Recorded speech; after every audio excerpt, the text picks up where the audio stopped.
Roy Tilsley. He's with Bernstein Shur, one of our great partners and sponsors. They have a great team of legal experts on a lot of fronts. And he's a real estate and land use partner at the group at Bernstein Shur with 30 years of experience. And we'll talk about some of the things like housing shortages and zoning and some of the other things in our local markets. But I do have some general real estate questions. But Roy, thanks for joining us, GMI Studios. How are you on this Tuesday morning? I'm well. How are you, Jack? Good, thank you.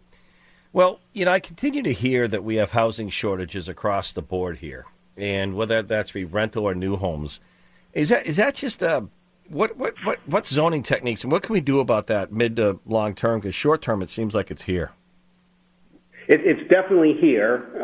Part of what I do is 1 or 2 nights a week I'm in zoning or planning board meetings throughout the state, and I can tell you everywhere cities and towns are wrestling with the issue of developing workforce or affordable housing. There are some zoning techniques that the legislature adopted 7, 8 years ago, which were pretty unpopular at the time, but which are now being used by cities and towns to try to encourage developers to develop affordable or workforce housing for the people in their community who work there but can't afford to live there under the current circumstances.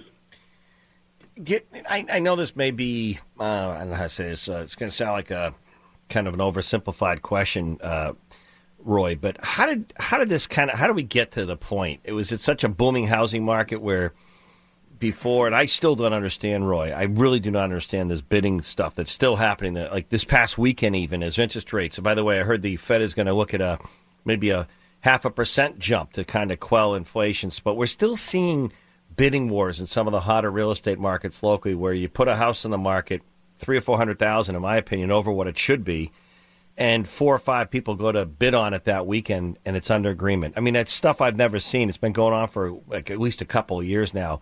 Did the higher prices in the market sort of make the housing shortage worse or not? Or does it unrelated? I mean, absolutely. I think part of what you have is you've got an inventory of residential real estate in many cities and towns, which, is designed in kind of the standard subdivided, 2, 3, 4 acre lot way, which, become nice, valuable houses. And those are the types of things people are snapping up at a premium. In the meantime, people were not building multifamily apartment buildings. People couldn't build, say, affordable housing, with half-acre lot densities as opposed to 2 or 3 acre lot densities. So there just isn't enough really affordable housing in the market to serve those people who can't buy houses at those types of premiums.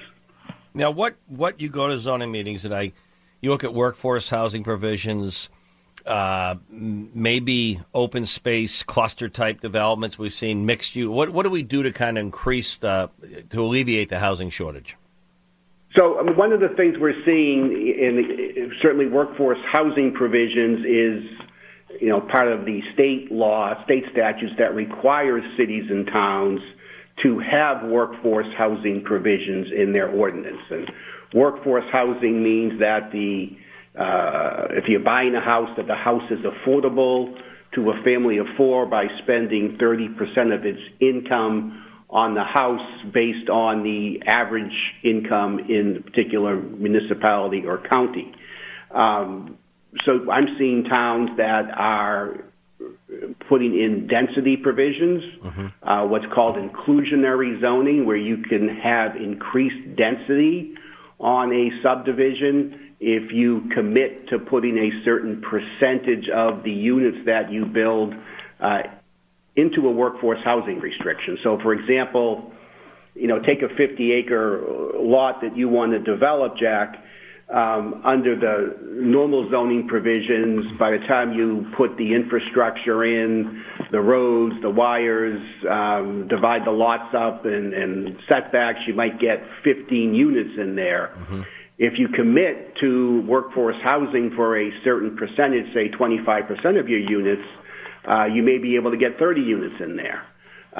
So it's a win for the developer who can develop more lots at lower infrastructure, and a win for the municipality because it creates this additional housing stock, with a portion of the housing stock being committed to workforce housing, not just now but in the future.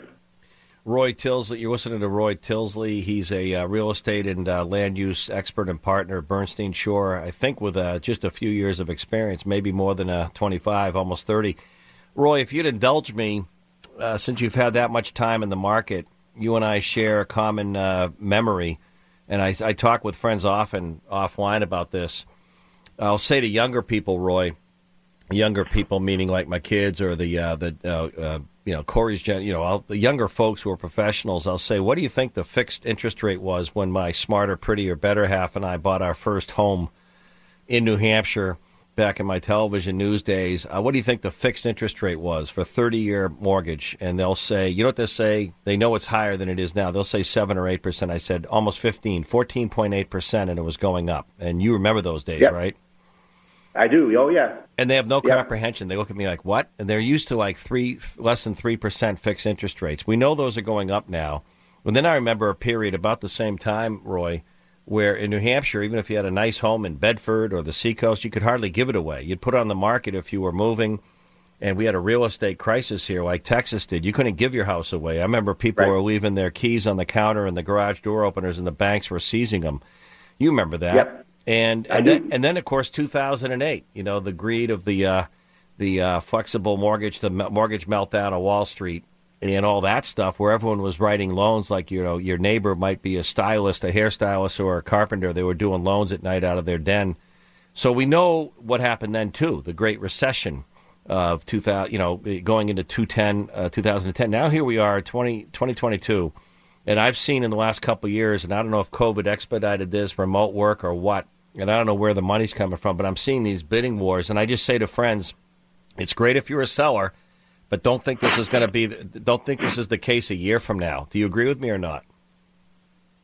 Yeah, I think it has certainly been very amped up, and it's hard to see the market continuing this way. I think at some point it probably will level out.